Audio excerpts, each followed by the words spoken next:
Et merci, merci beaucoup à tous les trois, toutes les trois pour cette présentation.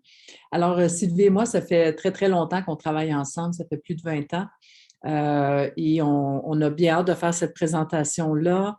Et comme vous pouvez le voir sur la page d'accueil, Égal Action est là. En gros, c'est qu'effectivement, Égal Action est en fait, c'est le leader de tout ce qui touche filles, femmes et sport au Québec depuis près de 22 ans maintenant. Et là, on commence à avoir des petits comme les initiatives HEC, le travail avec l'INS. Alors, c'est vraiment, c'est super stimulant pour nous. Et comme l'a très bien dit Isabelle, en fait, on va euh, aujourd'hui parler, entre autres, je veux toujours prendre le temps de parler de l'état des lieux. Donc, c'est quoi les stats au Québec? Donc, pour ne pas penser que c'est Sylvie et Guylaine qui pensent qu'il y a un problème au niveau du leadership en sport, parce que les chiffres sont là. On va parler un peu, puis je vous rassure, là, je ne passerai pas une heure à parler de la recherche, mais je pense que c'est quand même important qu'on comprenne. En fait, la recherche nous a amené à comprendre comment ça se fait qu'on a encore ces chiffres-là en leadership féminin au Québec, au Canada. Et la fameuse stratégie des 3 R, en fait, c'est rien de sorcier. C'est que le gros de la présentation aujourd'hui, c'est, comme le disait Isabelle, on veut amener des pistes, des solutions, on veut être dans le concret, puis Égal Action joue un rôle central à cet élément-là. Donc, le lien entre la recherche et la pratique est vraiment articulé autour d'Égal Action. Et ce qu'on va parler aujourd'hui, c'est les fameux 3 R, donc la relève, le recrutement et la rétention, pour faire en sorte que dans 5 ans, les chiffres qu'on va vous présenter, bien, ils auront augmenté, on le souhaite. Alors, on va vraiment alterner recherche pratique tout au long de la présentation. Et comme le disait Isabelle Couturier, n'hésitez pas à inscrire vos questions dans la boîte de discussion et on va s'assurer, Sylvie et moi, de garder au moins une quinzaine de minutes à la fin pour les questions parce que c'est toujours là aussi que ça devient, pour nous en tout cas, intéressant de savoir qu'est-ce qui vous titille et qu'est-ce que vous avez le goût d'apprendre, d'aller un petit peu plus loin. Alors, sans plus tarder, très rapidement, vous rappelez les chiffres qu'on a qui datent de juste avant la pandémie, où on avait fait donc cette étude-là avec l'Université Laval que je dirigeais pour savoir en fait c'est quoi actuellement au Québec. Donc, ce sont les chiffres de 2019. Puis, je mettrai ma main au feu que ça n'a pas bougé fort fort. Alors, comme vous pouvez le voir, au niveau des conseils d'administration des fédérations sportives québécoises, 19 de présidence et où on retrouve le plus de femmes, ce sont les postes de secrétariat. Alors, au total, on a 22 de femmes sur les conseils d'administration. Si on regarde au niveau des gestionnaires dans nos fédérations sportives québécoises, alors, encore une fois, quand on regarde juste le total, on dit wow, 52 de femmes, c'est super. Mais quand on regarde quels postes elles occupent, ce sont principalement des postes de soutien. Alors, aux communications, le secrétariat. Et quand on regarde vraiment les postes où on a un impact majeur sur le sport, la direction générale et les directions techniques, bien là, c'est là qu'on voit qu'il y a un écart encore important par rapport à la représentation des femmes, pardon. Et finalement, le dernier, on présente toujours au niveau du coaching. Même chose, alors entraîneur-chef, entraîneur adjointe. Alors au total, on a sur 62 900 coachs au Québec, on a 13 000 femmes, donc 22 pardon, de femmes qui sont entraîneurs. Si on avait la répartition, plus on va dans le haut niveau, moins il y a de femmes. Alors les femmes se retrouvent principalement au niveau introduction à la compétition, développement, mais encore beaucoup moins au niveau haute performance. Alors là, ça, c'était juste pour montrer que quand on regarde les postes de leadership, et dans notre cas là, particulier d'administratrice, de gestionnaire et d'entraîneur, il y a encore un écart important. Et là, ce qu'on veut faire maintenant, c'est d'essayer de dire bien, comment la recherche explique en fait le fait qu'on a encore des pourcentages vraiment aussi bas, quand on sait que maintenant, on a autant de filles et de femmes qui sont en sport, qui ont un vécu sportif. Donc, 30 ans, on se faisait dire, oui, mais les femmes, n'ont pas d'expérience de terrain, de joueurs, d'athlètes. Mais là, aujourd'hui, ça ne tient plus. Alors, on a Alors, on vient de perdre notre écran, il revient. Alors, j'espère que pour vous, c'est ce que ça a coupé, l'écran? Non? OK. Alors, c'est juste Sylvie et moi, fait que c'est moins pire. Ça ne paniquera pas. Fait que nous autres, ça vient noir, on ne vous voit plus, on ne voit plus rien, mais bon, si vous voyez tout, c'est ça qui compte. Alors, la recherche a expliqué par différentes analogies le fait qu'on a si peu de femmes encore en poste de leadership. Et vous comprendrez que la recherche, elle déborde le contexte sportif, va souvent provenir du monde des affaires, principalement, parfois du monde politique également, mais il y a des liens très, très étroits à faire avec le monde du sport. Alors, les 5 analogies que je vais présenter sont présentées ici vraiment en ordre d'apparition dans la recherche. Et la fameuse porte de verre dont Isabelle Rousseau parlait, en fait, c'est à cause d'elle que j'ai rajouté ça, parce que c'est elle qui m'a mis la puce à l'oreille d'un nouveau rapport qui vient de sortir en 2022 et qui a ajouté cette analogie par rapport au leadership des femmes.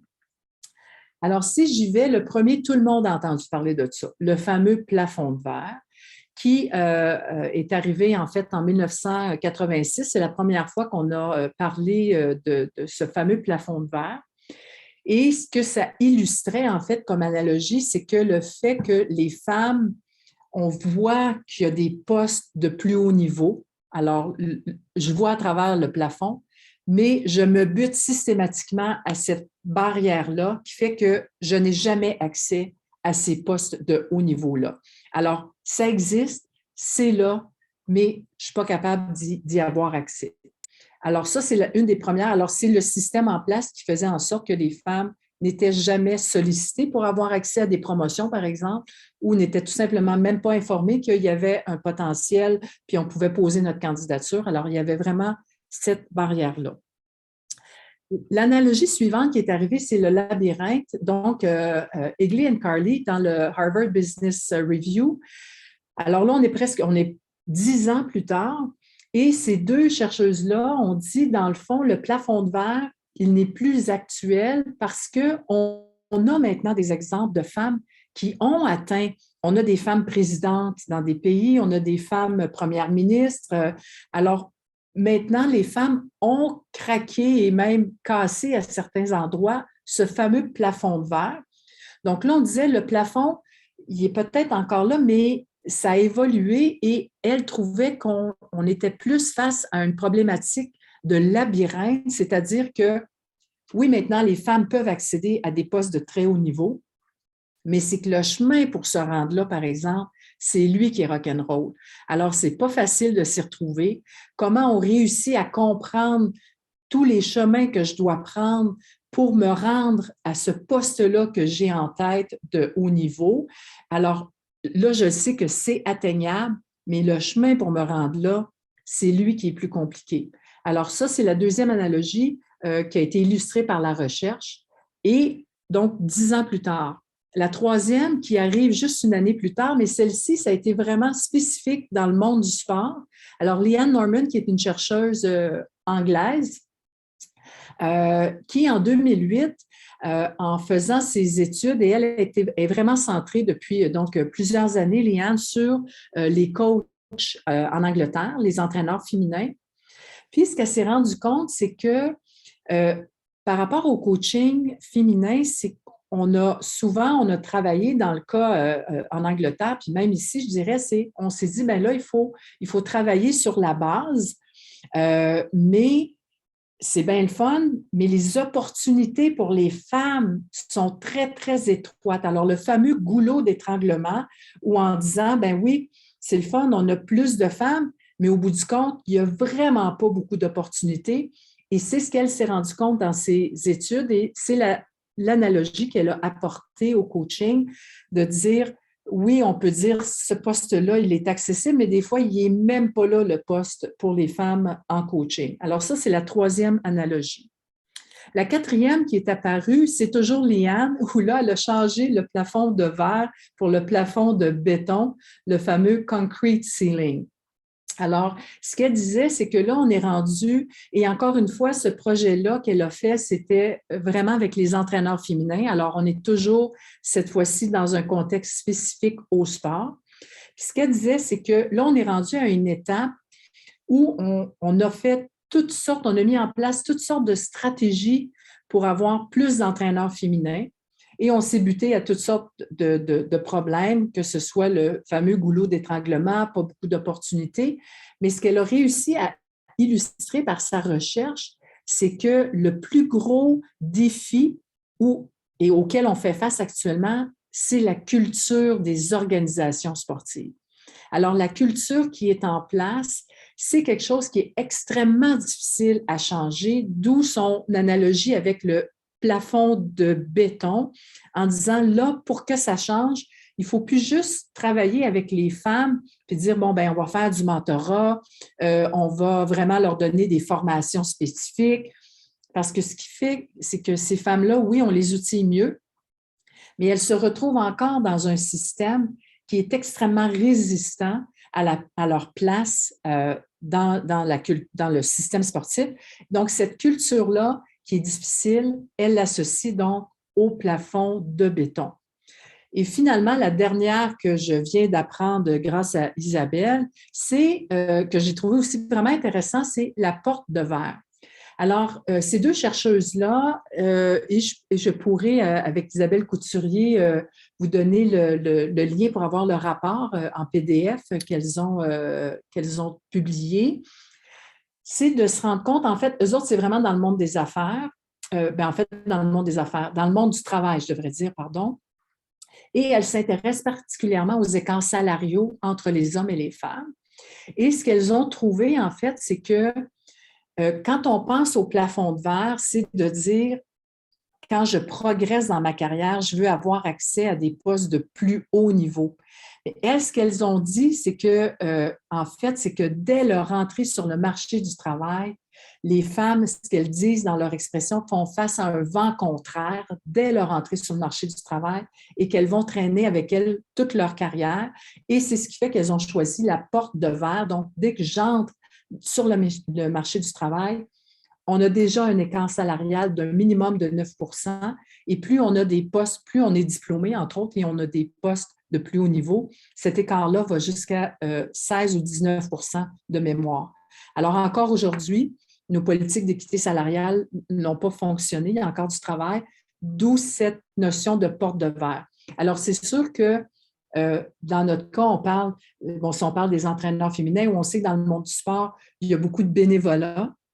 Alors, cette notion d'écart salarial ne s'exprime pas toujours de cette façon-là, mais on peut penser parfois en termes de ressources qui vont être accordées, par exemple, aux équipes féminines versus masculines.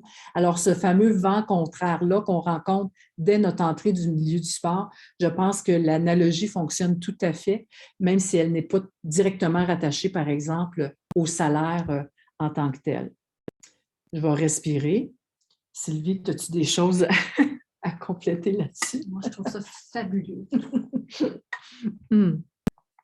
Alors, ça, c'était pour dire, jusqu'à présent, dans les dernières années, la recherche a tenté d'expliquer comment ça se fait qu'on a peu de femmes en leadership par ces différentes analogies-là.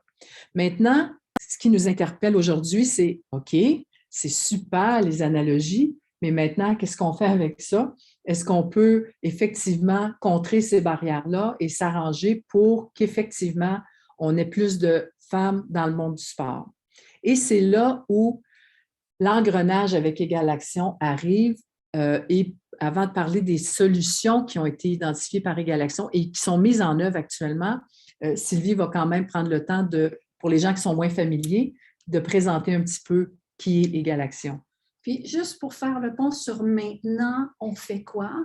On peut se poser la question aussi, c'est et qui fait quoi? Parce que c'est sûr que c'est un engagement collectif. Si on veut que ces chiffres-là changent, ben, ce n'est pas l'affaire d'une organisation, de 2, 3 ou 4 personnes, mais de l'ensemble de la communauté sportive qui va s'investir et s'engager pour, et là, je vais quelque chose que j'ai appris hier, mais pour atteindre ce rêve-là de voir la parité, en fait, dans les différents postes de leadership.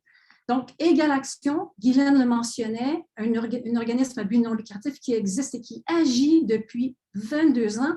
Puis, merci Éric de l'introduction. Guylaine et moi, c'est sûr que quelque part, ça fait des années qu'on est là, on est visible. Il y a plusieurs femmes qui se sont investies au niveau là, de l'organisation Égale Action, qui s'investissent encore et qui font du travail dans l'ombre, et j'aimerais les souligner.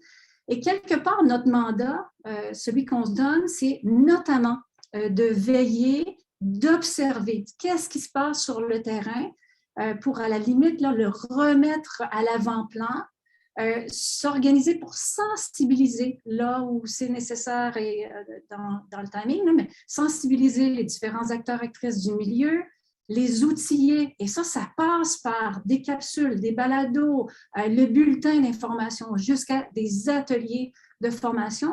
Et quand ça s'applique, bien, c'est sûr qu'on souhaite être chef de file en la matière. Donc, aujourd'hui, comme ça a été mentionné, on va parler de la stratégie des 3 R. Puis, comme Guylaine le disait, ce sont 3 mots que l'on reconnaît. Quand on parle de recrutement et rétention, ce sont des mots qui reviennent souvent là, au sein de la communauté sportive. On entend même des actions qui sont liées avec ces 2 mots-là. Là, j'amènerai notre attention surtout sur la relève, et la relève qui n'est pas négligeable, hein, notre bassin qui éventuellement sera là où on va puiser pour aller recruter. Et là, on parle de relève de leadership. Donc, ce n'est pas de la relève au niveau de la prochaine cohorte d'athlètes ou quoi que ce soit, mais on vise vraiment la notion de relève dans le leadership sportif. Et malheureusement, c'est souvent laissé à la chance. Donc, on passe au recrutement rapidement, mais est-ce qu'on a vraiment tenu compte des actions qui sont liées avec cette fonction-là là, du R de la relève? Et sans plus tarder, bien, on va plonger dans ces 3 R-là. Alors, comment on a décidé de fonctionner, Sylvie et moi, c'est que, évidemment, mon chapeau de chercheuse est jamais bien loin, c'est de dire qu'est-ce que la recherche nous dit par rapport à la relève et qu'est-ce qu'on fait avec ce qu'on a appris. Et c'est là où Sylvie va arriver toujours avec les actions concrètes. Alors, par rapport à la relève, la recherche nous apprend, ce que vous avez certainement déjà entendu, you can't be what you can't see. Alors, si dans mon entourage, j'ai jamais la chance de voir une femme présidente, une femme directrice générale, une femme directrice technique d'une fédération, bien, dans mon parcours, je n'envisage même pas cette option-là, ce qui fait que c'est même pas sur le radar. Alors, évidemment, je ne prends pas d'action pour utiliser et pour emprunter ce chemin-là. Alors, ça, c'est la première chose, de rendre visibles ces femmes qui occupent ces postes de leadership-là. Alors, si je ne le vois pas, je ne peux pas le devenir. Deuxième élément, par rapport au coaching en particulier, il y a une grande proportion d'athlètes féminines qui ont une perception très négative du métier d'entraîneur à cause, entre autres, de l'horaire de travail où elles voient très difficilement comment on peut concilier travail-famille. Et d'ailleurs, juste avant de m'en venir m'asseoir ici pour le webinaire, j'enregistrais mon balado avec Caroline Ouellette sur la conciliation, justement, d'entraîneur et mère de famille. Et on a très, très peu de modèles. Il y a très peu de modèles où on va voir des femmes qui entraînent à un haut niveau et qui sont capables de concilier ça. Ce qui fait que la perception négative du métier fait qu'il y a déjà en partant des athlètes qui auraient le potentiel de devenir entraîneurs, elles vont s'exclure elles-mêmes. Puis on s'entend qu'au Québec, au Canada, les salaires des entraîneurs, c'est pas le jackpot, c'est pas le Klondike. Par rapport à la relève, les études aussi ont démontré une certaine incertitude face à ses compétences techniques. Donc, comme femme, même si je suis une athlète de haut niveau, de penser que je n'ai pas encore tout ce qu'il faut pour me lancer en coaching. Élément important positif, c'est lorsque j'ai le support de ma famille et de mes amis qui m'encouragent à devenir entraîneur. Dans ce cas-là, on touche le coaching. C'est un élément très positif. Et les stéréotypes, les idées préconçues, où on a encore à la fois pour plusieurs une perception d'un style de coaching qui souvent va être très autocratique, directif, qui fait que les femmes ne se verront pas dans ce rôle-là et elles vont s'auto-exclure en disant, bien, j'ai je ne suis pas ça, je ne suis pas comme ça. Et ça nous ramène aussi l'importance du modèle qu'on a. Alors ça, c'est ce que la recherche nous dit. Qu'est-ce que Galaxion a fait avec ça maintenant?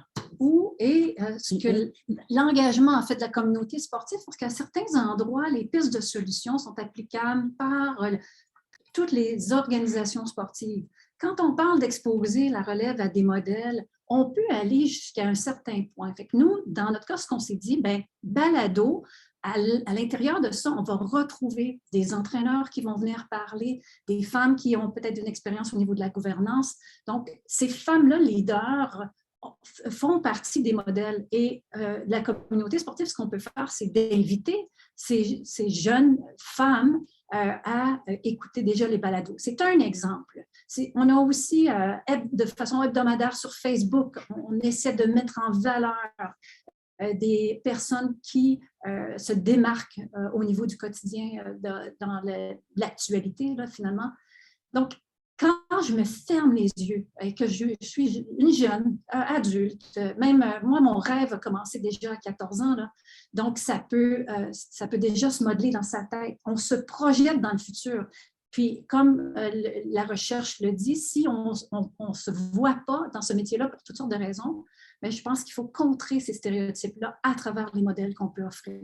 Donc, ça va ressembler à quoi pour vous?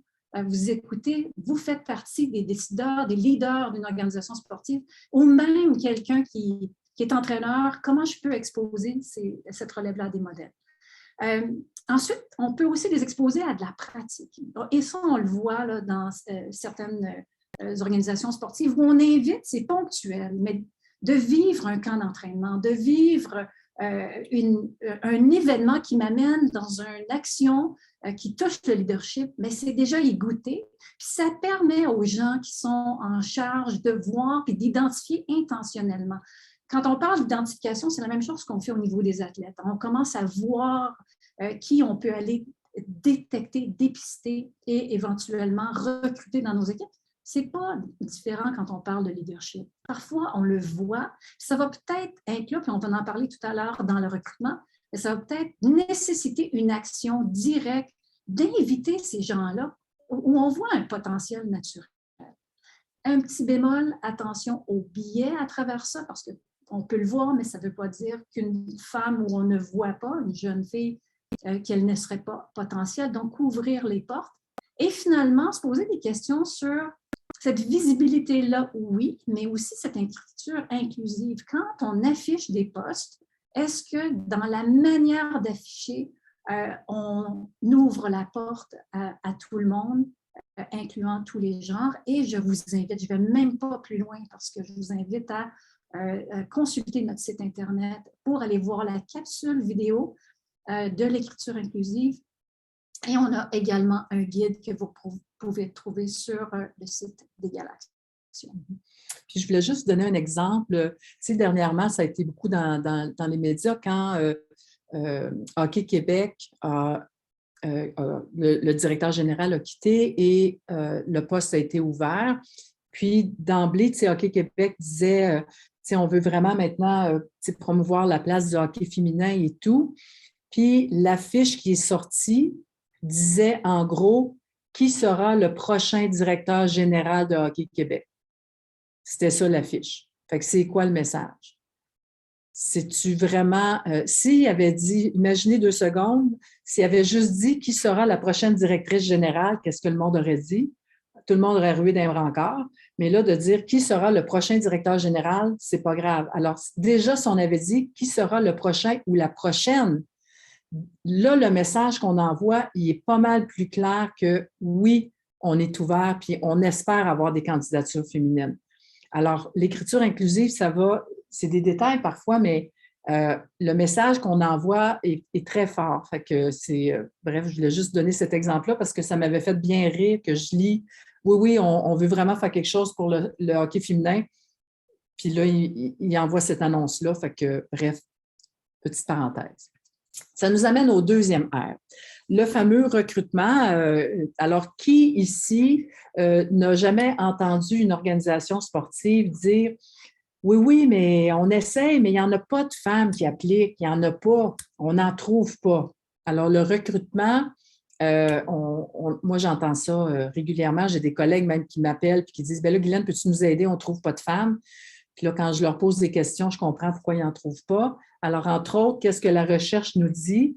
C'est que le recrutement de femmes doit être intentionnel. Je pense que ce mot-là, vous allez l'entendre plusieurs fois d'ici la fin. Qu'est-ce que ça veut dire être intentionnel?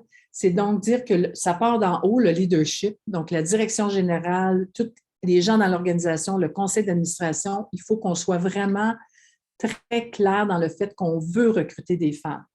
Alors, cette notion d'intentionnel, c'est que ça, c'est pas juste, oui, oui, j'ai affiché le poste, puis je l'ai dit que c'était pour les hommes puis les femmes. Puis là, on s'attend que ça va arriver du ciel, ça va se faire tout seul. Ça ne se fait pas tout seul. Alors, il faut être intentionnel. Ça, ce que ça veut dire, entre autres, c'est sortir de nos réseaux habituels. Alors ça a été très, très documenté par la recherche, le fait qu'on a tendance à recruter, en fait, à un bras de distance, là. Fait que qui je recrute, c'est les gens que je connais rapidement. Puis je m'inclus là-dedans, là. Tu sais, c'est l'affaire la plus facile à faire, la plus rapide. Il y a un poste qui ouvre, bien là, tout de suite, je m'en vais aux gens que je connais. Bien, as-tu quelqu'un, as-tu un nom? Ah oui, je connais cette personne-là. Fait qu'on reste dans notre pool. Et ce qui arrive en sport, c'est que souvent, ce réseau-là, il est masculin. Fait que les hommes vont recruter les hommes.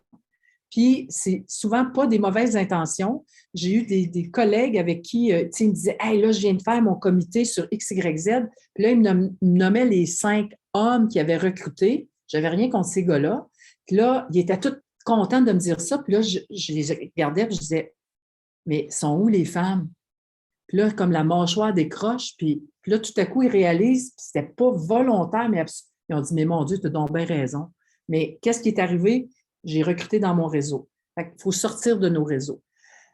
Approche personnalisée. La recherche a démontré que les femmes, c'est plus efficace quand on va les chercher de façon individuelle. Je dis, hey, t'as-tu vu, Isabelle, il y a un poste qui ouvre, tu devrais poser ta candidature, je te vois là. Alors, l'approche individuelle, ça marche. Offrir des modèles différents, entre autres en coaching. Est-ce qu'on est toujours obligé de penser qu'il y a juste un entraîneur-chef? Puis si je m'en vais, si mon enfant est malade, je suis obligée de rester à la maison, mon équipe reste avec personne. Donc, trouver des modèles différents pour l'offrir aux femmes qui fait qu'elles auront plus l'intention de poser leur candidature. Puis, malheureusement, la recherche démontre qu'encore aujourd'hui, il y a des employeurs qui sont réticents à l'embauche d'une femme d'un coup qu'elle tombe enceinte. Ça serait donc bien, là, on serait obligé de tout recommencer. Alors, ça, c'est ce que pas Guylaine a dit, ce que la recherche a dit. Alors. Tu en as fait un bon bout, hein, Guylaine, parce que la recherche nous donne des pistes de solutions. Et moi, je vais peut-être utiliser des mots différents. Je vous invite à télécharger le plan de recrutement pour de la relève féminine en sport. Mais quand on regarde le mot intention, à l'intérieur du guide, ce que vous allez revoir, c'est la notion de valeur accordée à cette, là, je vais dire diversité des genres, mais la valeur accordée, il y a une signification qui sont liées à des actions. Et dans le plan, on va le voir, c'est la notion de faire l'état de la situation actuelle. Donc, pour chacune des organisations, une fois qu'on sait où on en est, c'est d'avoir cette stratégie-là. Fait que c'est pas quelque chose que, moi, je décide, j'ai une bonne volonté en tant que président, gestionnaire, je décide d'aller recruter.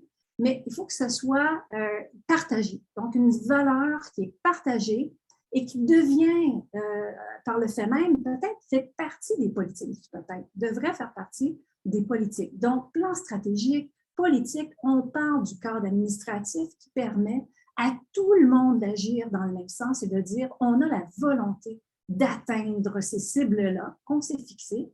Et donc, par la suite, tu as plusieurs recruteurs, recruteuses, pour aller chercher dans ces gens-là. Veiller, c'est de voir, de ne pas oublier de dire, est-ce que ça se passe comme on le souhaite? Si on mettait en place une politique, on veut s'assurer qu'elle est appliquée sur le terrain. Et finalement, vérifier. Ça se peut là, que l'année 1, 2, vous ne réussissiez pas. Maintenant, quand on vérifie, c'est qu'on se permet de dire qu'est-ce qu'on doit changer. Se poser la question aussi de nos organisations pour dire qu'est-ce qu'on doit changer qui fait que ça ne marche pas. Puis ça nous interpelle, ça nous amène vers d'autres actions pour éventuellement atteindre nos rêves. Puis tu vois, l'approche directe, indirecte, tu en as parlé, Guylaine, fait que je pense que c'était suffisant. Bassin de recrutement. Puis un mot sur la notion de la maternité. Hein, quand on se projette sur recruter, faire attention à ne pas exclure d'emblée. On ne va pas aller chercher une personne en disant « Ouais, elle a des enfants, elle va être occupée ».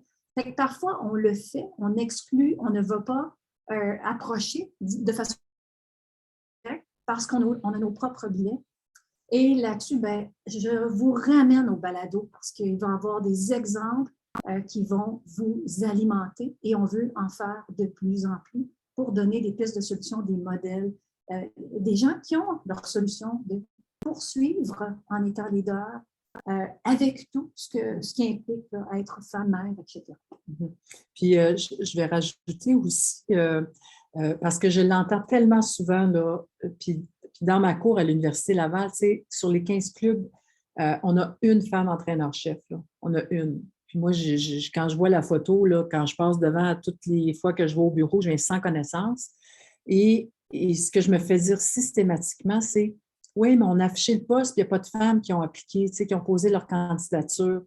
Alors, cette notion d'intentionnalité, il faut que cette valeur-là, elle soit incrustée dans l'organisation et de pas juste, tu sais, quand Sylvie dit il faut veiller puis il faut vérifier, là, si j'affiche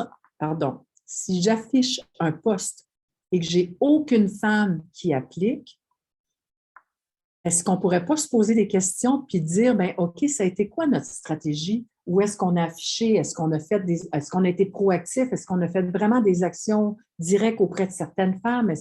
Et ça, ce bout-là, moi, je peux vous dire que les collègues avec qui je travaille, quand ils viennent me dire, oui, mais il n'y a pas de femmes qui appliquent, mais ils ne vont pas jusque-là. Ils ne se la posent même pas la question. C'est un peu la faute des femmes. Mais tu sais, on affiche, les femmes n'appliquent pas. Bien, ce n'est pas mon problème. Il y avait juste à appliquer. Et ça, je l'entends encore aujourd'hui régulièrement. Fait que de se donner la peine de dire, entre autres, on peut essayer des nouvelles stratégies, puis peut-être, comme Sylvie disait, que ça ne fonctionnera pas, mais on peut-tu aller vérifier puis se la poser la question, mais comment ça se fait qu'on n'a pas eu de femmes sur ce poste-là?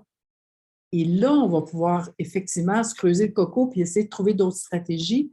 Puis, comme Sylvie disait, allez voir dans les documents, parce qu'il y a eu beaucoup de recherches qui ont été faites derrière ces outils-là pour vous aider justement à vous en donner des pistes de solutions pour dire, bien, comment je peux m'assurer que je vais en avoir des candidatures féminines la prochaine fois que je vais ouvrir un poste.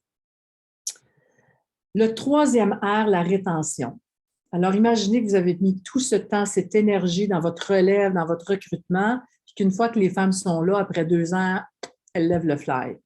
Alors, la rétention, extrêmement important. Alors, qu'est-ce que la recherche nous apprend? Et je dirais que ce bout-là, c'est vraiment, entre autres, les études de Leanne Norman qui a beaucoup, beaucoup poussé sur la compréhension de la culture des organisations sportives qui fait en sorte que, sans le vouloir nécessairement, on va rendre le milieu moins accueillant et inclusif. Alors, ce que la recherche nous dit pour que les femmes demeurent dans une organisation sportive, l'établissement d'une culture d'apprentissage, c'est-à-dire c'est de reconnaître que tout le monde arrive avec un bagage différent, qu'on a besoin d'apprendre, puis que c'est correct de reconnaître qu'il y a des choses qu'on ne sait pas faire et qu'on va te soutenir là-dedans pour continuer à te perfectionner et à développer tes compétences professionnelles. Alors, cette culture-là à mettre en place.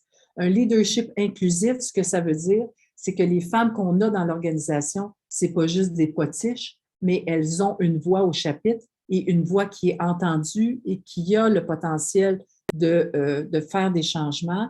Et relations verticales et horizontales, c'est-à-dire que quand je suis dans l'organisation, je veux être en mesure de collaborer avec mes collègues, mais je veux aussi qu'il y ait cette communication-là qui se fait avec le haut de la pyramide, les hauts dirigeants, dirigeantes. Alors, il faut que je puisse sentir qu'à la fois, j'ai cette communication à l'horizontale et à la verticale. Ça, c'est ce que la recherche nous dit. Ce qu'Égale Action fait avec ça maintenant. Bien, beaucoup de termes ici. Je vais les ramener en action dans une, 2 diapos. Soyez patients, patientes. Tout d'abord, l'intégration, là, quand on parle du plan que je vous ai présenté pour le recrutement, l'intégration, c'est très, très près du recrutement et de la rétention, d'avoir cet accueil-là. Donc, l'intégration, mais la clarté du mandat. Est-ce que j'ai besoin d'offrir une certaine formation pour arriver à mieux comprendre le mandat, l'organisation, les outils et informer. Il y a de l'information à avoir sur le passé de l'organisation, sur qui est impliqué. Mais créer ces liens-là, c'est super important. Donc, nous, c'est à l'interne qu'on va le faire, mais j'invite les organisations à considérer cette action-là. Avoir la flexibilité, Guylaine en a parlé, pour les autres thèmes, que ce soit la croissance, ça c'est l'apprentissage. Moi, j'y continue. Développement de soi, on va en parler dans un exemple qui a été un des projets d'Égale Action, la notion des projets stimulants, de la reconnaissance et de l'environnement. Puis on peut passer à la diapo suivante pour en parler.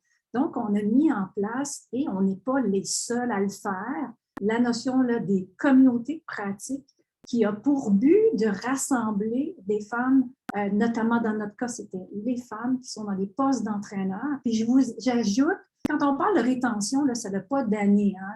Rétention, là, ça peut être au début, quand on parle d'intégration, de ne pas tout de suite les perdre. Guylaine, tu as mentionné 2 ans. Ben, moi, je peux vous dire qu'on voit des femmes qui quittent en silence parce que quelque part, cette intégration-là n'a pas été positive. Et quand on parle à plus long terme, c'est nous, on avait comme critère qu'il fallait qu'il ait été entraîneur depuis 5 ans. Donc, avoir 5 ans d'expérience pour participer à notre communauté de pratique. Donc, nos cohortes, ce qu'elles nous ont enseigné cette année, c'est que quelque part, ce lien horizontal dont tu parlais, Guylaine, amène cette croissance, mais je vais parler humaine, de l'individu dans sa confiance. Et on a entendu des témoignages de femmes qui ont été en mesure de poser des actions parce qu'elles étaient plus confiantes. Donc, on parle de croissance, pour moi, qui touche la portion de l'humain.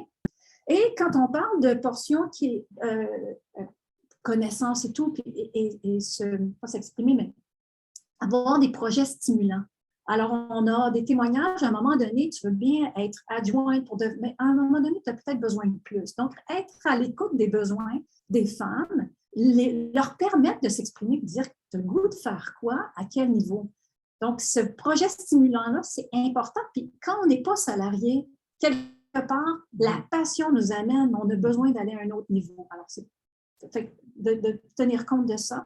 Puis, évidemment, on a parlé d'environnement sécuritaire. Et cette communauté de pratique-là, on l'espère, deviennent des endroits sécuritaires pour s'exprimer et voir quelle stratégie je peux utiliser. Donc, l'apprentissage horizontal. On connaît les programmes de mentorat, donc on offre un guide d'accompagnement. Le ministère de l'Éducation du Québec offre aussi un financement pour que les fédérations puissent organiser du mentorat pour les femmes. Donc, c'est fait par d'autres. On s'est dit, hein, c'est une démarche collective. Égale Action a conçu le guide, mais offre aussi un service conseil, donc expertise conseil auprès des fédérations, pour démarrer le programme de mentorat, pour en savoir davantage, pour être guidé à travers cette pratique-là. Donc, ça, c'est une autre chose. Puis, pas sous-estimer la prochaine, qui est la reconnaissance. La rétention passe aussi par la reconnaissance. Bon, là, j'ai mis notre gala, et c'est ce qu'on fait concrètement depuis des années. La reconnaissance, on s'entend, passe par des petites actions de tous les jours. Donc, je n'irai pas plus loin là-dessus. Mais cette reconnaissance-là, ce n'est pas négligeable. Les finalistes, quelque part, deviennent des modèles pour leur entourage. On touche plusieurs femmes au Québec avec cette reconnaissance-là. Elles sont mises en lumière et je pense que ça, c'est un bon coup de pouce. Et en même temps, ça nous indique à la relève, c'est des exemples pour notre relève. Donc, je fais la boucle de notre relève. Recrutement et rétention. Alors, ça nous amène à la conclusion. En fait, on avait 3 points importants. C'est que, premièrement, la parité, ça n'arrivera pas par accident. Alors, il faut que ça soit intentionnel, il faut que ça soit dans nos plans stratégiques, il faut qu'on doive rendre des comptes là-dessus et que ça ne soit pas juste un vœu pieux. Alors, ça, c'est la première chose. La deuxième, il y en a des solutions, puis il y en a un paquet qui ne coûte rien ou pas cher. Fait qu'on n'a plus d'excuses en 2022 de ne pas mettre en place des actions pour que ces chiffres-là se mettent à bouger vers le haut. Et le dernier, que je répète constamment, ce n'est pas un problème de femmes. C'est un problème de système sportif, puis tout le monde doit contribuer, les hommes comme les femmes, pour que finalement notre système sportif soit juste représentatif de toutes les personnes qui y participent. Alors, je voulais, en terminant, évidemment, vous donner le site web des Galaxions, mais vous avez peut-être vu passer dernièrement, c'est que depuis la fin du mois de mars, on a un nouveau laboratoire de recherche pour l'avancement des femmes dans les sports au Québec, le Lab Pro-Femmes, alors que je dirige, qui est à l'Université Laval. Vous avez le site web qui est là.